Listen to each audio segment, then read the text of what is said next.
bayan. Iniibig ko ang Ito ang lupang aking sinilangan. Ito ang tahanan ng ating lahi.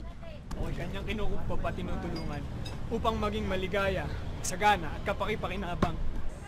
Oo nga, kaya bilang ganti, diringgin ko ang payo ng aking mga magulang. Tutuparin ko ang mga tungkulin ng isang mabuting mamamayan at masunurin sa batas. Pero ginagawa mo naman ba yun? Siyempre.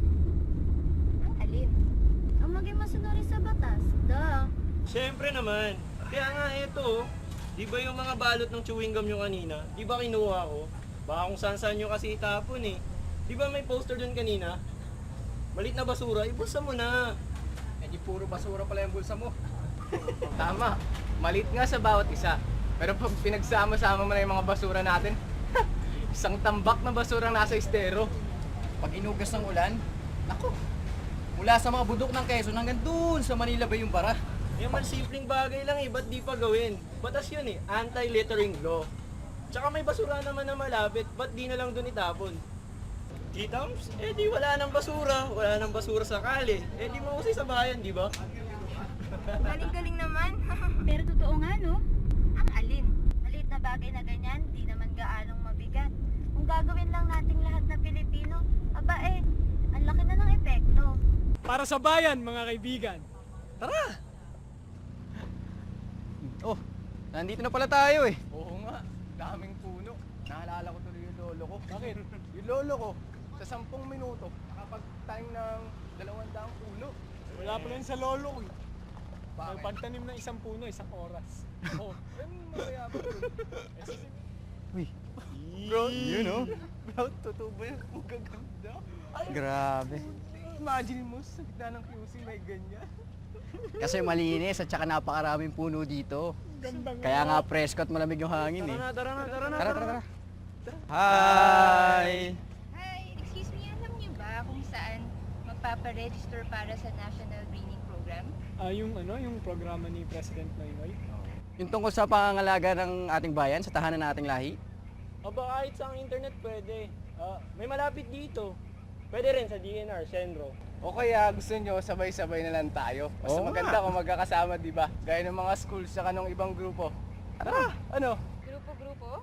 Oo! Ito naman. Sama-sama na tayo. Sige na nga! Tara! Boy Abunda po, mga kababayan. Napakadali pong magparehistro para makatulong sa pagtatanim. Sa internet, malalaman natin kung saan tayo maaaring magtanim ng mga punong kahoy sa buong bayan, kung saan kukunin ang mga pananim at kung paano isasagawa ang tama at scientific na pagtatanim.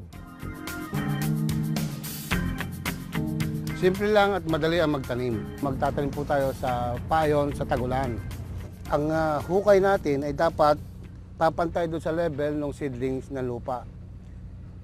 At sikapin po natin na linisin yung mga bato ng paglalagay ng seedlings.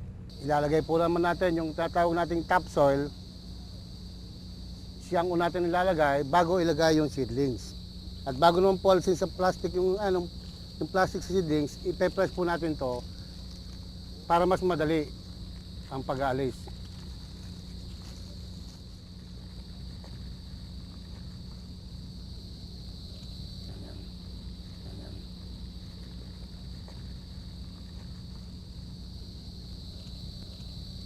Tapos tabunan po natin.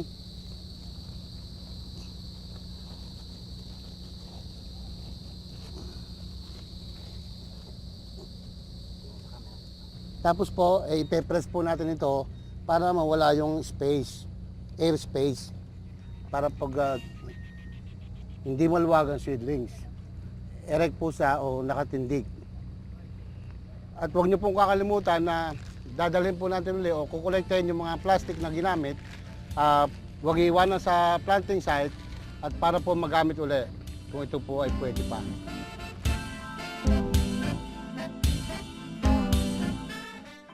Dion Monsanto po. Nasa ating panatang makabayan ang ating pananagutan sa ating bayan. Ang Pilipinas, ang tahanan ng ating lahi, ay humihingi ng ating tulong.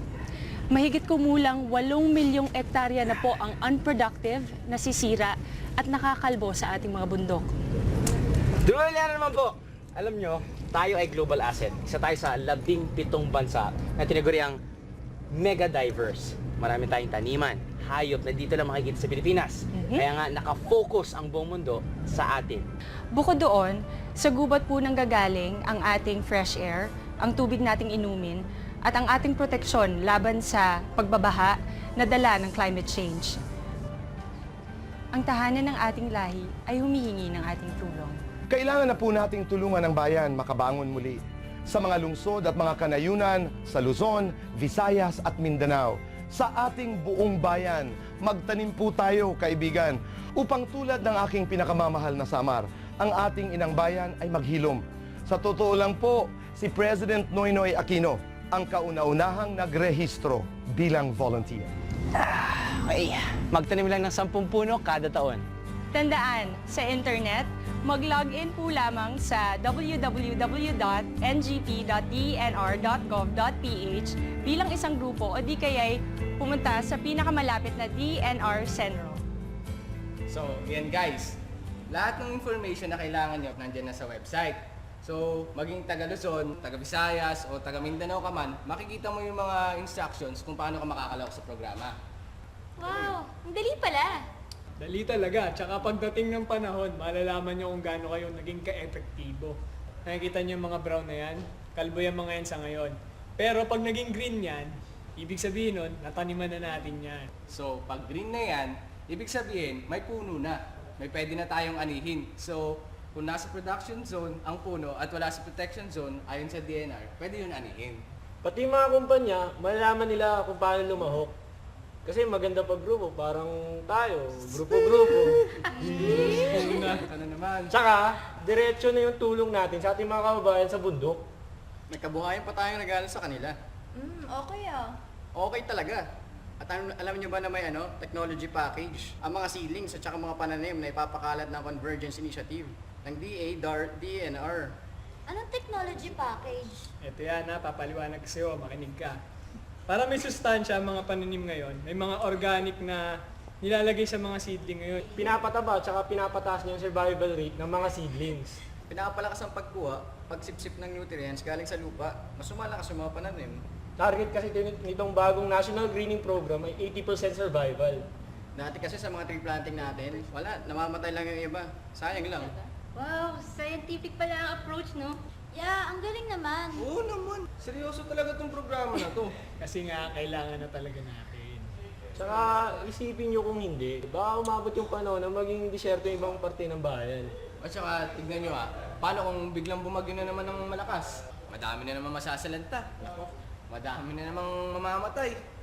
That's right. Kaya nga siguro dapat tumulong na talaga tayong lahat. Right, girls? Right, let's all register. Sige, sino susunod? Oo naman! Alam niyo na to eh.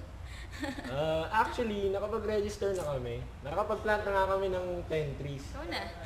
Mga taga-pangalaga na nga kami. Galing naman, parang bayani. Siyempre, para sa kapwa nating mga Pilipino. Di ba, dogs? Siyempre.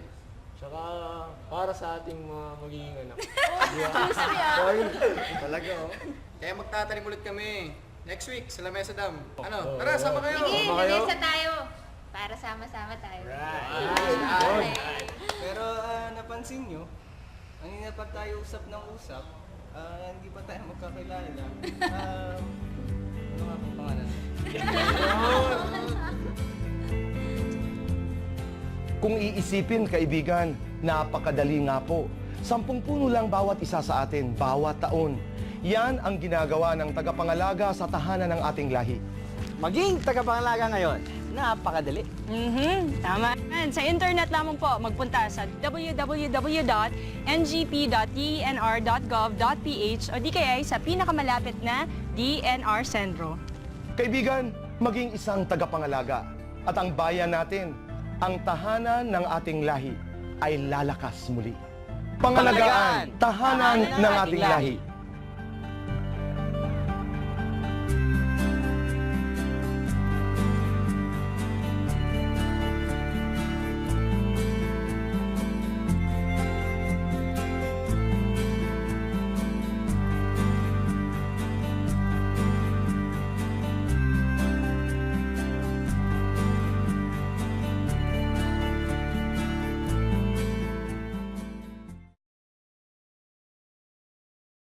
Monsanto po. Julian naman po. Nasa ating panatang makabayan ang ating pananagutan sa ating bayan. Boy Abunda po, kaibigan, magtanim po tayo. Maging tagapangalaga ngayon. Napakadali. Mag-log on sa www.ngp.dnr.gov.ph O di kaya sa pinakamalapit na DNR Sentro. At ang bayan natin, ang tahanan ng ating lahi, ay lalakas muli. Pangalagaan, tahanan ng ating lahi.